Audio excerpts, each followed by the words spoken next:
everybody. I would just like to announce that on the 22nd of June, which is a week today, we are going live with the Morgile, John and Oliver Ludlow from Spain. Now these are our two guests with members of our group, and we're having a live YouTube hangout 8 PM UK time, live on YouTube. Our link will be sent. Anyway, just letting everybody know. Thank you, and just giving a little taster of what our group and these people talk about. Comes from the center of the earth. They haven't been able to, none have been able to answer this, even scientists that I know. That they don't know. They assume that the earth is a sphere, and they assume that Einstein was correct about his wild, absurd theory in terms of space-time and his explanation for gravity. And it's just all assumption.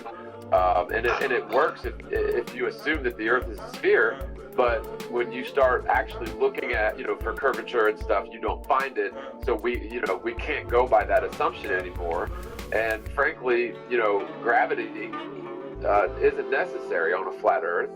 Gravity is a fictitious force that was made up to support the globe Earth model. And frankly, we all know that it's density and buoyancy that ultimately governs what goes up or what comes down. In terms of like a helium balloon or a hot air balloon will go up because of buoyancy. A 1,000-ton ship made of steel will float on the water because of buoyancy, but a 1,000-ton block of iron will sink to the bottom because of density.